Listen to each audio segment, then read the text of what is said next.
How did I meet him? I basically just found out who he was and hit him up. I'm not afraid of asking people when I want to know something, and like I said, I have a thirst for Indigenous culture, and I want to know more about our local stuff. The place that I actually call home. So, let's hear it and let's see it. Yeah, amazing, man. It's like the world. Okay. Oh well. Again, sprouting knowledge that I barely know, and it's probably wrong. But the last one that really interests me was that the reason Australia is so different is because out of from Western Australia, they found, they call it a Venturi, a vortex. Yeah, vortex, where possibly a meteor hit the ocean just out between Broome and Perth. Yep. And a massive tsunami, something like 2,500 or 5,000 years ago. Something big happened there. Yep. And enough to destroy this part of the world. Yeah, right. And so, meanwhile, the top of the world survived and continued quite well. Yep. That's why our marsupials and everything are so small, is because everything that survived that rebuilt. And so we've got these different animals here, and our Indigenous people are quite primitive because they haven't met any other cultures in that time. They didn't isolated. Need to, mate. They were so self-sufficient and environmentally friendly in their practices and their laws that there was always a plentiful food supply for everybody, and there was always, food when you needed it, water when you needed it, stuff like that, if you followed the storylines, and it's an amazing thing to learn how they actually did do it, and I think we've got a lot to learn from that, just to manage the health of our own country, and letting mining companies dig big holes in it's not part of my story, and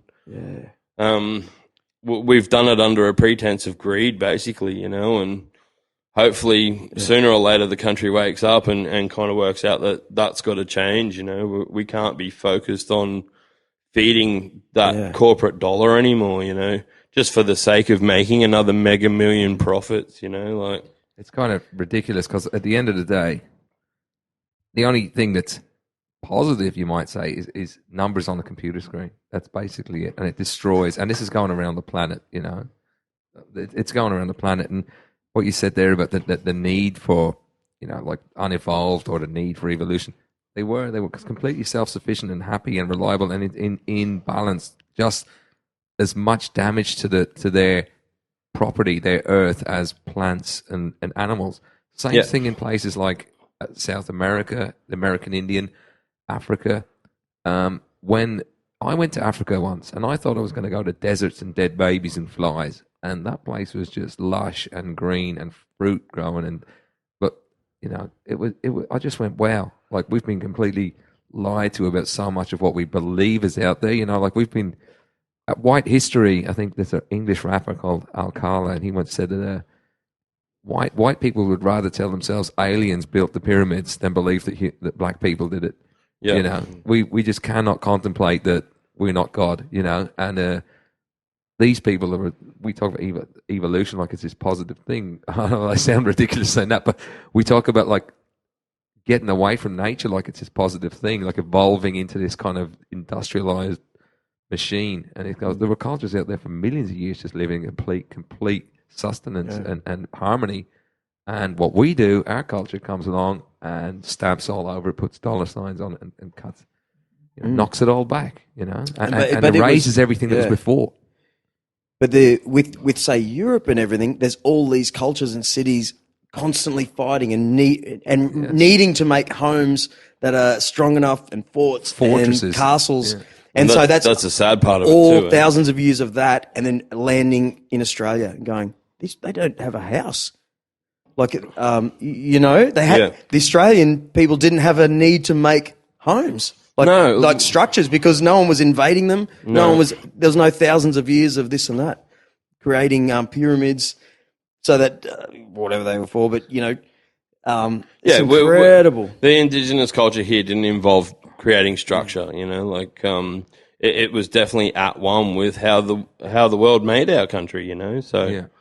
there's a lot to learn there. It's cool, and hopefully, you know, the government's going to start to listen to us sooner or later. That their attitude on black politics and the law reform and on all those issues that are currently popping up all over the place, forced closure of communities and stuff like that, because the government can't afford to pay their utility bill.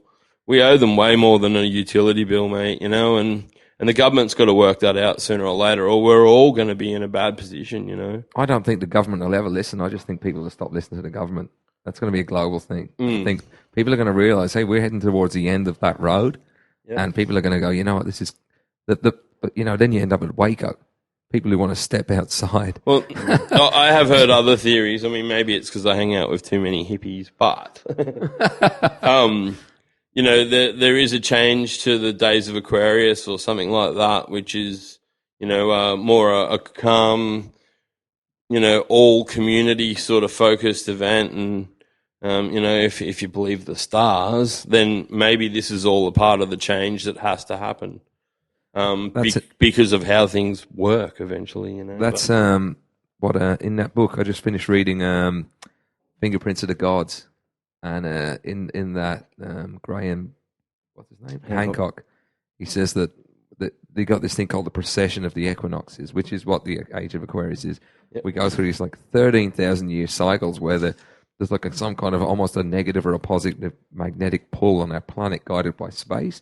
It guides global warming, it guides ice ages, and it guides intuition and learning, and against the darker nature of the human psychology and kind of collective mind. And he said we're coming out, we're coming through an epoch. We're coming through this a change in that pretty soon. So you know, well, it feels like there's a lot of change in here right Drew's now. looking at you really weird, but I will say.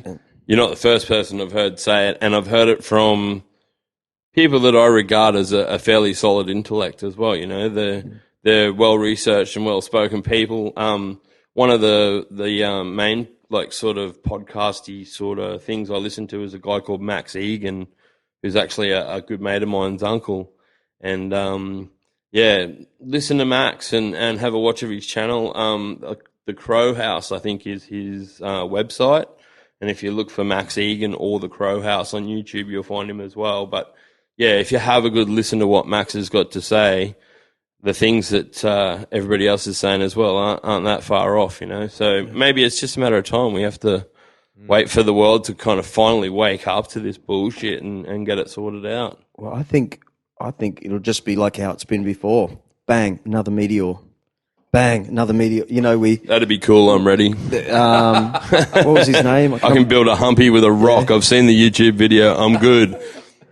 I wish I could remember his name. But he was explaining how we're in a 7,000 year period right now where we haven't had a significant meteor strike that's destroyed us. If you actually look at the probability of the numbers involved, yes, we're due. You know, it's an interesting ride. You know, it'll prove a lot of things right or wrong, won't it? Neil deGrasse. It's all right. The US are going to send a spaceship to the fucking thing, right? Drill a big hole in it. Send Ben Affleck. Blow it up with a new car. Yep. I like the idea that... And then there'll be Liv Tyler, and we all love Liv Tyler. Oh, we love... Of course we do. Who doesn't? His lips. You ever hear George Carlin? He Can't stop thinking of Steve, though. Well, it's kind of creepy in the same instant, eh? All of a sudden you're thinking dicks. You know, George Carlin said, I don't care what happens, but I hope it happens on the other side of the earth. So I've got about 24 hours of watching it sweep around the planet, just wiping out continents. Like, yay! Yeah. Well, there's a question. Do you want to survive something and, like, you know, watch the just horror scene after, or just it lands on your face and you're done? Do you actually want to survive? Just accept it and take it, you reckon? Just like, right, here it is. Yep. Let's go. Let's go. The last ride. I would like to see how Which, by the way... that's what I was going back to the Aboriginal people. Yep. We don't know anything about what they ate. on the street, honestly. We were never taught, in my lifetime at high school, schools, we were never taught a single local thing I could eat. So if the world shut down tomorrow... You don't think you'd eat a goanna? I would eat everything. But we weren't even taught, you know what I mean? We weren't even taught that. Yep. Like, hey, that over there, you can eat that. Yep. Never. I'm Ever. actually pretty keen to go out and catch up with my mate Uncle Matt Priestley out at Moree at the moment because, the stars are aligning and it's almost time to go out and harvest the emu egg. That sounds all right. He's a custodian of the emu because the emu is one of his like totem animals sort of thing, you know, fairly spiritual sort of a guy and super knowledgeable on history and culture and places and stuff out there. He's rad. I'm pretty lucky to call him a mate, I think. And he's allowed to go and harvest the egg and carve it traditionally and all that sort of stuff. But you've got to do something with the yolk, don't you? Really? Well, he makes a pretty mean omelette, I've heard. You know... And I'm not saying I'm a small fella, I'm not saying I'm a big fella, but I don't mind a bit of chow. Yeah. I think I'd like to see what the emu omelette tastes like. I've got geese, and a goose egg is about the size of this can. Are they nasty? Do they chase you? Yeah. Every time. They're like dogs, eh? Bite you on the back of the heel and stuff. You still cuddle What's them, an egg though. taste like from a goose? Good kisses. No, it tastes exactly the same. Like a goose egg, it fills the whole fry pan, and it's Is it white the and word yellow, is or- rubbery. It's there's a lot of rubbery. yolk in it, so but it's beautiful. It's really, really Have you nice. tried an omelette, like maybe giving it a whisk? 100 times. Oh. 100 times. Hey, but no, what I want to tell you, Carlos, you might not know, or we're right here in Currumbin right now. Yeah. What is it, an hour and a half to Ballina? About that. Yeah. Are we going to talk Well, sharks just again? around the corner. Remember we went racing, dirt bike racing in Moonham? Remember that day? Well, I know that area. The Fat Bastard Racing Club. Yeah. I got to join that shit. Yeah, well, we went dirt bike racing down there and not long ago. That wow. area is filled with wild emu. We pulled up. Do you remember that? Was you in the car? Even when I know it because I know that area pretty well. No, I don't remember But any. they're- And I've driven through there heaps. that's I've right been- next to the Bundjalung State Forest. Too. Yeah. But it's a wild emu place. Only an hour and a half from here, and they're everywhere. Even coming back, I've never seen an emu wild in Australia. Darty. even coming back from the. I won't answer it, but You should. We've got a live cross. Steve Dart, are you Steve, coming in? how are you, mate? You're in a live on air podcast. in a podcast. If we had more Leigh cables, we'd Kelly. probably hear you. Hey, mate, let me call you back after. Good on you, mate. I don't know if you want to edit that out or not, but Steve's a funny bloke. He's been here this week, Yeah, and he'll be here next week too. I like you, mate. Put it this way: He's smooth. there is of course, and there's, He's tanned. yep, He's fit. He's got white teeth. Used to work for Red Bull. yep. Um, He was one of my first retail bosses in the world. True. He was the manager of the wakeboard snowboard shop I worked at. Was that on Gold Coast moons ago. Highway? Yeah, it Yeah. was Was there for a long time? Tiger Sports, and Yep. I can't remember what it was before that. I think it was like the Skiers Warehouse, or Yeah. it was questionably ski orientated in the early days. But Darty was the man that Probably the kind of only brought one. that up. Yeah. I listened to the podcast with you guys the other day. He didn't mention back in those days.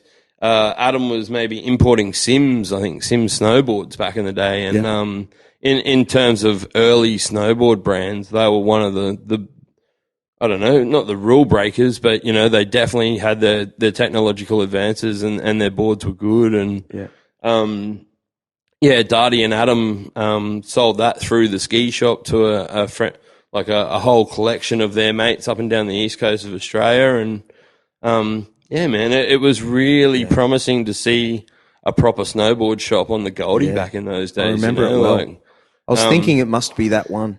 no, well, there was two, because you had Snowbiz in the mall, which, they outlasted everybody else, but that's because they had a Brisbane City store that, could kind of, at one point, I think they had the Sunny Coast and Capalaba and all this sort of shit going on, but, that kind of gave them a little bit of group buying power, and shut Adam and the boys out from a few cool brands. But in the return, Adam just went, well, we'll just go and import our own, and back in those days, there wasn't a lot of snow importers in this country, so it was good fun. But yeah, that's Yeah. a little dirty anecdote for you. I feel like now I can pick